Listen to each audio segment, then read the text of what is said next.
to see this.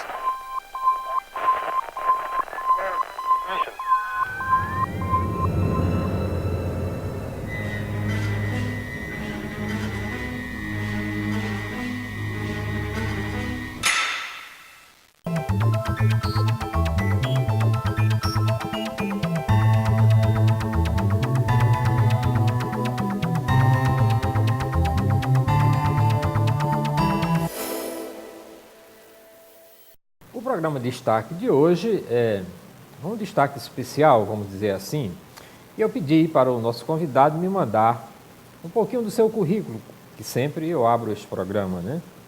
E ele enviou o seguinte currículo: entrei na Faculdade Grande Fortaleza com 17 anos, no curso de Direito. Me formei com 22, aos 23 anos passei na OAB. Ajudo no voluntariado da PEC como professor de informática básica para pessoas que nunca tiveram contato com o computador. E formação cidadã para jovens da comunidade. O convidado do programa Destaque de hoje é o Jean Bruno Terto Montenegro. Muitíssimo obrigado. Jean, você está conosco aqui no programa Destaque da FGS TV, sempre é gravado aqui nos estudos do Manelito Eduardo Zamos. Sempre quando eu faço esse programa, eu pergunto um pouco sobre a vida do nosso convidado, né? Então, eu lembro que quando Barack Obama se elegeu a primeira vez presidente americano, ele disse que os Estados Unidos da América estavam, naquela época, precisando de engenheiros e não de tantos advogados. O Brasil precisa de tantos advogados, na sua opinião? Professor, eu queria primeiro agradecer a oportunidade e o convite de estar no seu programa. Estudo do Dr. Manelito, que também já é conhecido meu através da Sociedade de Direito, mas hoje estou do outro lado, sendo entrevistado. Mas respondendo a sua pergunta, a gente tem muitos advogados no ramo, e principalmente mais estudantes de Direito. Se a gente for ver, os números são realmente surpreendentes. Mas, assim, eu acho que ainda precisa de bons profissionais. Eu acho que quando você é um bom profissional, acho que sempre o país vai precisar. Não importa se é engenheiro, claro, engenheiros precisamos muito, mas advogados também, advogados honestos precisamos, digamos assim. E por que você, quando foi que você disse, não, rapaz, eu quero ser advogado? Você tinha quantos anos quando você pensou isso? Passei por aquela que todo adolescente passa, primeiro, segundo, terceiro ano do médio, tentando escolher qual profissão. E até brinco, se eu falou engenheiro, que eu acho que engenharia civil foi uma das opções que estava lá para mim. Sempre quando, voltando ao ensino médio, era um aluno muito bom em matemática, sempre gostava mais de cálculo, tudo. Mas, ao mesmo tempo, gostava muito, tipo, digamos que ler, assim. Ler mesmo, não obras e obras, mas gostava de ler. Ler artigos de internet, artigos de revista, coisas mais informais. Terceiro ano, eu me decidi realmente na área do direito. Eu acho que eu quis tentar. Eu vou tentar direito, eu quis conhecer o direito. Primeiramente, não pensava em advogar. Eu acho que advogar mesmo, eu pensei no decorrer da faculdade. Eu acho que fui me apaixonando, digamos, pelo direito no decorrer da faculdade. Mas, sendo totalmente honesto com o senhor, no começo eu quis tentar o direito para visar concursos, essas coisas que envolvem mais, conhecer mais. Que hoje a área de concurso na área do direito é muito visada. Todo concurso hoje tem algum direito de alguma coisa. Então, eu escolhi inicialmente o curso de direito nesse sentido, e ao longo dos 5 anos que passei aqui na nossa, vou chamar minha casa, na FGF, que eu fui me apaixonando realmente pela advocacia. Já eu fico imaginando que o profissional de direito ele sempre está em todos os lugares da atividade humana, né? Mas ele tem uma outra possibilidade. Ele tem uma possibilidade de estudar história, de contextualizar o seu pensamento e de ter uma cultura e que outras profissões não permitiriam, né? Esse trabalho, diferentemente quando é específico, né? O engenheiro pode estudar a história da arte, pode estudar também todas as histórias, mas especificamente dentro do trabalho do mister, do seu trabalho, ele tem as suas especificidades, né, dentro da sua carreira, né? Mas já o advogado, né, ele tem um leque muito grande isso não impede de você ser advogado e também de você prestar concurso, né? Porque para você entrar na magistratura em outros degraus, você vai ter que realmente entrar em concurso. Mas o que é que mais te encanta dentro da área do direito? Assim, o que é que você viu que diz, rapaz, eu vou me especializar dentro dessa área porque ela realmente me encanta? Doutor, área de direito, a gente tem justamente várias áreas e várias hipóteses. Acho que quando eu quis entender o direito, quis saber assim, se eu tentar isso, o que é que eu vou ser? Eu quis tentar estudar um pouco sobre cada área, como eu falei na minha época. O direito hoje é visto para fora, quando você olha para o direito, você lembra daqueles negócios, filme americano de tribunal, de penal, da área penal. Só que eu quis e estou tentando seguir para outra área. Eu acho que eu quis mais essa área de ver mesmo, aplicar mesmo, não essa parte do penal, mas a parte do direito em si. Digamos, por exemplo, a área que eu prestei a OAB é um direito tributário, mas como funciona o Estado, uma parte mais constitucional, como o senhor mesmo falou a história, mas estudar constituições antigas, ver o crescimento do Brasil, ver como evoluiu, digamos assim, nossas leis. E eu fui me encantando pelo direito, como eu falei, sempre estudei muito, sempre gostei de ler. Essa parte de ler, eu acho que como você falou, a história sempre foi uma das favoritas, digamos assim. E agradeço a professores, porque a gente sabe que a história não é, às vezes, uma disciplina muito agradável entre os alunos. Mas eu acho que na época tive bons professores que sempre despertaram esse interesse de conhecer mais, de querer mais. E no direito, como eu falei, eu acho que eu entrei no direito muito sem conhecer ainda. Eu tive uma dificuldade muito grande nos meus primeiros semestres, porque eu entrei, digamos que, sem saber nada também da área. Eu sabia o que eu poderia ser, mas eu não sabia o que eu precisaria ter para ser. Você está entendendo? Uhum. Aí eu cheguei sabendo que era uma lei. Eu sabia que era lei. Lei eu sabia o que era. E sabia que era a Constituição, porque a Constituição a gente estuda até mesmo no colégio. Mas o resto eu não sabia de aplicação, não sabia como funcionava, sistemas de tribunais, essas coisas eu aprendi realmente na faculdade. É tanto que eu brinco que eu tive uma dificuldade muito enorme nos meus primeiros semestres, porque a gente vê muitos policiais fazendo curso de direito, a gente vê muitas pessoas que já prestaram concurso fazendo direito, e elas já têm, digamos, com uma bagagem. E eu cheguei sem essa bagagem na FGF. E foi um pouco complicado, porque eu fui aprender tudo do zero. Cheguei na faculdade sem saber nada e saí sabendo tudo. Essa foi a minha triagem.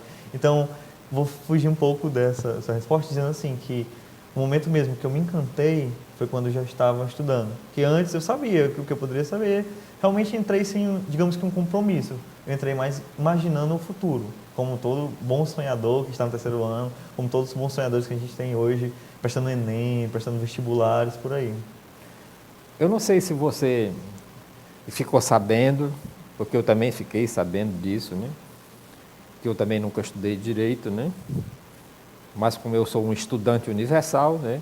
De todas as disciplinas que eu me interesso, e que o profissional de direito tem uma grande biblioteca. Às vezes eles têm duas bibliotecas. Uma biblioteca é oculta e a outra biblioteca aparece, né, para os visitantes que vão à casa desses advogados. Para os clientes desse advogado, certo? A biblioteca aparente, a correta, a biblioteca, né, que faz justiça, essa é a biblioteca que ele mostra. Mas para o inimigo é aquela biblioteca oculta. Tudo para o inimigo. É isso que você pensa como advogado? Você vai ter o livro que condena e o livro que absolve? A questão de biblioteca é interessante. É uma metáfora, né? É uma metáfora, mas eu também fiquei pensando em outra coisa. Eu estou seguindo uma área um pouco diferente. Eu acho que eu tenho um lado ainda muito humano. Eu até brinco que eu tenho que me lapidar como advogado, digamos assim, porque eu fiz o estágio aqui, aí, por exemplo, a gente foi na área de família, atendendo o pessoal, a gente via toda aquela emoção das pessoas, procurando uma ajuda, e eu ficava imaginando, como é que eu vou ganhar dinheiro e a vida em cima dessas pessoas? Eu acho que eu ainda não tenho esse lado para a área familiar, para as coisas, o lado que condena. É por isso que eu estou tentando partir para um lado do direito, mas digamos que interno. Eu estou indo para uma área tributária, uma área que eu vejo mais mesmo, não tanto contato com o cliente em si, pessoa, Porque eu acho que ainda, como você falou, ainda sou muito advogado, que a gente brinca, né? Aquela expressão famosa, advogado do diabo. Eu acho que ainda estou muito advogado do santo. Eu acho que eu ainda quero... O meu senso de justiça ainda está muito grande, eu acho que... E vou tentar manter sempre lá. Não como... É claro que não ofendendo ninguém, nem profissionais, mas a gente ainda tem muito esse mito do direito das pessoas se venderem, dos advogados se venderem. Tem uma causa, vou fazer de tudo, mesmo que eu condene aquilo. Eu acho que eu vou tentar ainda seguir os meus princípios éticos, por isso que eu aprendi de família. Eu sou um pouco novo. Pois é, entendeu? Eu queria exatamente introduzir essa palavra ética, né? O que é a ética para você? Acho que quando você assume o advogado, e todas as profissões, por exemplo, quando você assume a medicina na vida, você tem aqueles fundamentos, você quer ajudar as pessoas. Eu acho que quando eu estou assumindo o compromisso da advocacia, ainda estou com esse compromisso ainda de tentar ajudar as pessoas realmente, e não tentar burlar muito para tentar ganhar a vida. E vou tentar manter essa ética que eu aprendi desde o berço, digamos assim, tentar fazer o que é justo e o correto. Claro que teremos os dois lados. Às vezes o que é ético para um lado, para um cliente futuro, não é tão ético para o outro lado. E vou tentar fazer isso, tentar levar sempre o equilíbrio, conversar. Tive a oportunidade de participar de núcleos de mediação ao término da graduação. Até minha monografia na época foi sobre a mediação, que a gente sempre tentou fazer isso, tentar ouvir as duas partes, tentar fazer um conselho. E eu acho que fui lapidando minha ética, digamos assim, sempre tentar ouvir os dois lados. Claro que um advogado tem que seguir uma parte, tem que ir pelo, digamos que, o interesse de uma parte, mas tentar sempre realmente ver o que é correto e não tipo, vamos tentar dar uma enganada para ficar melhor, para assim ganhar a causa. E como é que você vê o profissional e que não tem ética? O profissional, o seu próprio colega, como é que você vê essa figura desse profissional? Eu acho lamentável hoje no país, não só na área do direito, mas em todas as áreas. A gente sempre tem aquele profissional que quer ganhar a vida em cima de outra pessoa, ou então quer enrolar alguma coisa. E principalmente no direito, a gente diz que o direito é uma área que tem mais, porque acho que o direito tem todo esse mito. De tipo, vai dar o dinheiro para esse ladrão, vai dar dinheiro para esse advogado. Tem esse tipo bordão cultural, pelo menos aqui, falando a nível de Ceará, porque eu também não tenho tantos conhecimentos em outros estados. Mas, como eu falei, é lamentável. Até o direito em si, a gente sempre brinca dizendo que hoje, infelizmente, a gente tem o direito teórico e o direito aplicado. Que muitas coisas é lindo a lei, foi lindo como o legislador criou, só que quando chega na hora da aplicação, realmente não acontece. E assim, trago para o lado profissional. A gente tem muitos profissionais, infelizmente, a gente tem muitos profissionais, não só nessa área, como eu frisando, como em outras áreas, que são profissionais, mas não leva a ética. E acaba que manchando em si digamos, a carreira completa da magistratura, desde o advogado até chegar lá o último ministro do Supremo, acaba que manchando realmente aquela figura que foi criada, aquela profissão que foi criada para defender seus direitos. É muito redundante isso, mas foi criado para isso e não para fazer você ter uma vantagem em cima do direito dos outros. O que é que você acha do advogado que fala num linguajar próprio, absolutamente incompreensível no mundo moderno, a partir de que este mundo moderno, hoje, eu dou exemplo do que está acontecendo lá no Supremo, onde os ministros do Supremo usam linguajar e que só eles entendem, eu como telespectador e interessado, eu não vou entender. Mas imagina um advogado conversando com um juiz sobre um processo do seu José da Bodega, que estudou um pouco menos do que eu, e que só o advogado e o juiz entendem aquela conversa entre os dois, e o seu Zé da Bodega não sabe se está sendo condenado ou absolvido pelo juiz, certo? Você acha isso normal em pleno momento de comunicação generalizada, onde as pessoas antigamente, isso era feito guardado entre duas salas, mas se vai para o público, o seu Zé da Bodega não vai entender aquilo. Você não acha que está na hora, entende, de todos os advogados simplificar a língua e para que o povo também compreenda, porque ninguém, não tem mais julgamento pelo que eu estou entendendo, né? Não tem mais nenhum julgamento de processo algum, não só criminal, como os processos lá do Supremo que não seja transmitido pela TV. E a gente gostaria e que as pessoas pudessem entender. O que é que você acha? É necessário ainda hoje esse linguajar difícil, rebuscado, que quando você olha na petição aqui, você não sabe se você, leigo for ler, se está sendo condenado ou absolvido? Sobre o linguajar, é uma das coisas que, digamos que foi uma tradição trazida do direito, até o direito internacional mesmo, para hoje. E eu acho que, como o senhor falou, a gente está num período hoje que mudou. Eu sempre brinco dizendo, é claro, com amigos, que o Brasil ele tem 20 anos. Você tira 20 anos do Brasil atrás, era um país, 20 anos hoje é outro país. E eu concordo, se esse for o seu posicionamento, doutor, que eu acho que deve se acostumar, tanto o linguajar como a forma realmente de expressão. Como o senhor citou, os ministros têm toda aquela cultura, usar as becas, tratar como Vossa Excelência, todo aquele linguajar um pouco mais, digamos, um técnico muito rebuscado, digamos assim. Porque linguajar técnico todo mundo tem, até quem é de outras áreas você tem linguajar técnico, mas no momento que você exagera... Mas é universal, e passa a ser universal. Passa a ser universal. Mas no momento que você exagera, se torna algo realmente só daquelas pessoas. E eu acho que isso... Inverbes. Para que eu vou usar esse tal de inverbe? Me diga aí. E acaba que, curiosamente, acaba que afastando. Porque as pessoas às vezes têm todo um temor de falar com o juiz. Não é porque o juiz é um juiz, é porque o juiz fala diferente.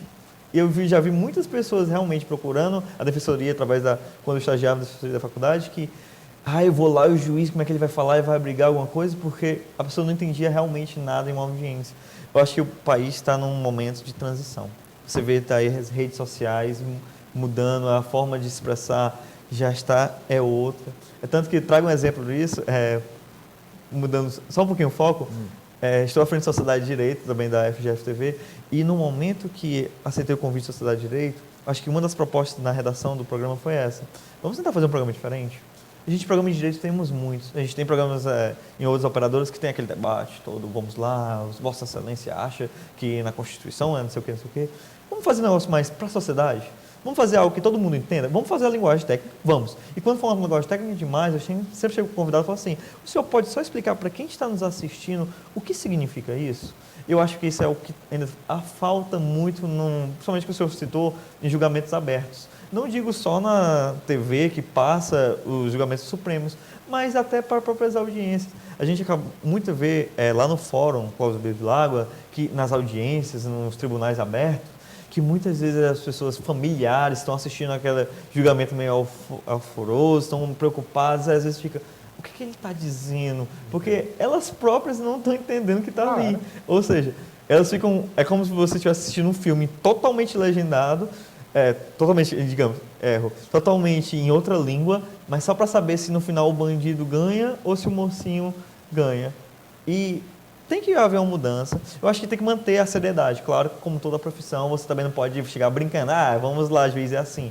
Mantém a seriedade, mantém. Mantém alguns termos técnicos, mantém. Mas fazer um termo que todos entendam. Porque é assim que está na Constituição, digamos, a justiça é para todos. O povo é o fiscal da lei. Então, o povo tem que entender a lei. O povo tem que entender aquele julgamento em si. Eu acho que estamos numa época que, eu acho que daqui a uns anos, com essa tendência, a revolução que está tendo nas mídias sociais, a revolução mesmo da internet, que generalizou mais. Eu acho que a informação está chegando mais rápido às pessoas. Eu acho e espero, acho que um pedido mesmo, que daqui a uns tempos mantenha-se a formalidade, mas mantenha-se um diálogo mais aberto. É tanto que sempre quando eu atendia, eu até brincava, até os professores assistiam atendimento e falavam assim, muito legal a sua parte, que eu falava assim, eu falava atendendo a pessoa, a gente vai fazer uma petição. Olha, a petição é isso, é uma carta. A gente vai escrever uma carta para o juiz para falar, juiz, faça isso por ela.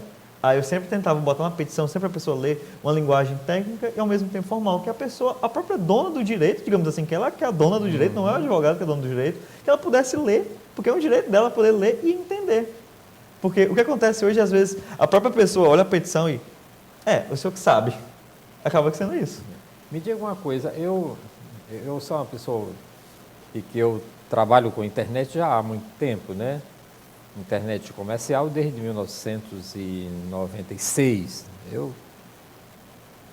E eu não, de lá para cá, eu continuo evoluindo junto com a internet. Para mim, eu não sou Eu não sou da geração passada, não, eu sou da geração presente. Eu estou presente, como você muito bem sabe, 24 horas por dia, 7 dias por semana. Eu não faço absolutamente nada para a internet. Mas antigamente, por exemplo, para você estudar direito, você ia, se matriculava, ia para a universidade e ficava ali aquele grupo, né? As primeiras faculdades de direito do Brasil, né? As grandes faculdades de São Francisco, lá em São Paulo, aqui mesmo do estado do Ceará. Mas hoje, certo, para você estudar direito, rapaz, o que tem na internet e sobre tudo que você imaginar não está no gibi. E eu tenho a impressão que aqueles marginais que são presos e que dão entrevista para a televisão, eles sabem muito pouca coisa, diga-se de passagem, mas eles sabem aqueles inúteis artigos, né? Você está no 170, você está não sei aonde, você... Porque rapaz, quando eu vejo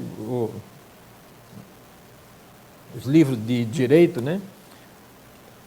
A lei tal, número tal, que os caras citam, eu tenho a impressão, certo, que aquilo é mentira, que o cara está inventando aquelas, porque um bom advogado, quando precisa de citar uma lei, ele vai olhar a lei, né? Não está toda escrita lá, ele vai olhar, né? Vai procurar e vai colocar e vai citar dentro do seu trabalho, né? Isso não facilita também, entende-se, para que profissionais, não profissionais e de outras áreas também passem a entender um pouco de direito, certo? E isso, em vez de atrapalhar, vai facilitar o trabalho do advogado. E eu queria que você respondesse também por que é que a turma acha tão difícil o exame de ordem da OAB. Doutor, a facilidade hoje de encontrar algo na internet acho que facilita muito, realmente, acho que em todas as áreas, principalmente a nossa, porque antigamente eram livros enormes, livros pesados, e o livro, de um ano para o outro, era um livro que não servia para nada, só um peso. Exemplo, quem está assistindo não sabe muito direito, é tipo assim, você tinha hoje um código enorme de uma área específica, chegava no final do ano, outro ano, não, essa lei não vale. Ou seja, aquele seu livro servia para sua estante, como eu até brincando aumentava, para enfeitar, porque se vencia. Hoje, com a internet, ajuda muito, porque a gente tem uma decisão hoje, a gente já pode usar amanhã. Ou a gente já pode usar hoje. A decisão de hoje de manhã, já está na internet, a gente já pode usar aquela decisão tanto para uma parte como para outra no julgamento. E isso facilita muito, porque o acesso à informação é bem maior e bem mais fácil. É claro que os livros teóricos sempre vão continuar sendo importantes, até para a gente fazer aquela primeira introdução, aquela coisa filosófica, tudo, não desmerecendo os livros, nunca, jamais. Mas a internet realmente vem para facilitar a vida de cada profissional e a nossa, claro, digamos assim. Sobre o exame da ordem, como é que eu posso falar para o senhor? Não é que o exame da ordem é algo de outro mundo. Eu acho que o problema que a gente tem, não só na área de direito, mas em todas as áreas, a gente tem... Eu sempre brinco dizendo assim, a gente tem muitos estudantes de direito, mas a gente tem poucos advogados. Mas por quê? A gente tem em todas as faculdades do mundo, seja particular, seja pública, seja em São Paulo, no Sul, no Ceará, temos turmas. Numa turma de direito temos de 20 a 40 alunos, temos os alunos que realmente estudam e temos alunos, como eu também já vi, alunos que sexta-feira estão lá fora, sexta-feira estão saindo. Ou seja, tem aquelas pessoas que realmente estudam e tem aquelas pessoas que realmente não estão aí. Mas a gente também tem que ver outro fator, às vezes é um fator muito psicológico. Eu fiz o meu primeiro exame da ordem, eu passei no segundo exame. Eu fiz no primeiro, passei na primeira fase e na segunda fase não passei por 3 décimos. Na época não recorri nem nada, eu acho que se eu tivesse recorrido, eu acho que ainda tinha entrado. Porque também não sabia como é que funcionava todos os trâmites. E na segunda fase eu tive o prazer de ter ido muito bem no meu exame, acho que um pouquinho mais de esforço, acho que eu teria até fechado a prova da ordem. A prova da ordem ela é um pouco diferente, eu acho que é por isso que as pessoas têm aquele receio. Quando a gente vai tirar a carteira de motorista, a gente estuda para tirar a carteira e a gente dirige de uma forma diferente. O exame da ordem não deixa de ser assim. A gente na faculdade temos 2 anos de prática mesmo, como o advogado vai se comportar. No exame da ordem, na primeira fase, temos 4 questões disso. 2 anos de faculdade, 4 questões. A gente tem 1 semestre de ética e no exame da ordem temos 20 questões de ética. Ou seja, a cobrança do exame, ela é na primeira fase, ela é um pouco diferente do que o advogado precisa na prática. Ou seja, a faculdade prepara o advogado, realmente. Saiu hoje da faculdade, saiu da faculdade de Grande Fortaleza preparado para o mundo. Mas para a faculdade, para o exame da ordem, você tem que saber estudar um pouco diferente. Digamos, entre aspas, você tem que ter um macete de saber o que é mais importante e o que não é mais importante. E foi assim para mim. Tem realmente um índice muito alto de aprovação, comparado que ainda não saiu o resultado final, saiu o preliminar, que graças a Deus já entrei como aprovado. Esse último foi 16% de aprovação a nível nacional, o que em qualquer prova é um índice baixíssimo, se a gente for comparar. E eu acho que o difícil realmente do exame da ordem seria de cada um mesmo, não tem como dizer que... Eu acho que eu não sei, eu estou naquele... Como eu passei, eu acho que eu não senti tanta dificuldade, mas eu tento usar a empatia e colocar naquelas pessoas, ou aqueles amigos que às vezes estudaram bem mais do que eu e não conseguiram passar. Eu acho que assim, não é um exame impossível. Se você não passar de primeira, de segunda, você vai passar. É só você manter-se focado, saber como se passa. É como um vestibular da vida. Às vezes você não passa porque você não tem experiência, às vezes você fica nervoso, que são 4, 5 horas de provas, você fica cansado de sentar ali, mas eu ainda não vejo como um exame impossível. Até digo assim, que se a pessoa focar realmente, se torna um exame médio para fácil. Porque, não desmerecendo, claro, é a banca que faz, mas digamos que é um exame que se você estudar direitinho, você pode passar. É claro que, não sei nem se eu posso falar isso, questão de ética, mas eu acho que ainda poderia ser um pouco mais justo. Poderia ser um pouco mais, fazer o que realmente, vamos botar aqui, vamos botar um médico, vamos botar o que o advogado realmente precisa. E às vezes a gente tem muitas... A primeira prova que eu fiz, que era uma questão que era tipo dicionário latim, era o significado de uma palavra que eu nunca tinha visto na minha vida. Eu acho que uma questão dessa não deveria cair no exame que digamos que é um exame para dizer, você pode ou você não pode advogar. Certo. Entendeu? Você estava falando da internet que facilita o lado profissional e que hoje você tem acesso a esses documentos. Eu lembro que o presidente do Supremo, que está deixando agora, o Aires Brito, que além de advogado e antes de um advogado ele é um poeta, e assistindo o trabalho dele sobre a célula tronco, e ele disse uma frase que eu fiquei encantado com a frase dele, né? Ele disse que todos os dias a madrugada se prepara para o parto diário do sol, e nem o sol é a madrugada, nem a madrugada é o sol. Aí isso já me encantou. Eu digo, rapaz, eu tenho que ter acesso a todo esse conteúdo, né? E eu entrei na internet e 5 minutos depois eu tinha todo o discurso dele, todo o parecer dele e sobre a célula tronco. Eu fiquei encantado e com essa possibilidade que os alunos têm hoje de ter acesso e entender a coisa do direito que está acontecendo agora e não o que aconteceu lá no Império Romano, né? Infelizmente, nosso tempo está chegando ao fim e você tem 1 minuto para suas considerações finais aqui do programa Destaque. Queria agradecer o convite, realmente fui surpreendido, eu estava em gravação de Sociedade de Direito, tenho o prazer também de estar na frente da Sociedade de Direito, pela ser emissora, FGF TV, agradecer novamente a oportunidade, agradecer principalmente a FGF, que como eu falei no começo do programa, entrei sem saber o direito e hoje saio com orgulho no peito, dizer que sou um advogado formado pela instituição, advogado formado tanto na área realmente teórica como na vida pessoal mesmo. E ótimo programa, professor, adorei aqui o cenário, a gente está acostumado com o estúdio, mas com Sociedade de Direito e vi aqui o estúdio diferente. Até pensei, como é que eu vou me comportar do outro lado? Porque a gente sempre entrevista, mas nunca entrevistado. Mas muito bom a participação e obrigado aí a quem está nos assistindo. Ok, agradeço muitíssimo a presença aqui do Jean Bruno Terto Montenegro, aqui no programa Destaque, que volta na próxima semana com outra personalidade em destaque aqui pela FGF TV, o seu canal universitário de Fortaleza. Este programa também está sendo exibido pelo youtube.com/FGFIES, onde você encontra este e outros programas gravados e produzidos aqui pelo canal Universitário de Fortaleza. Muitíssimo obrigado pela sua audiência.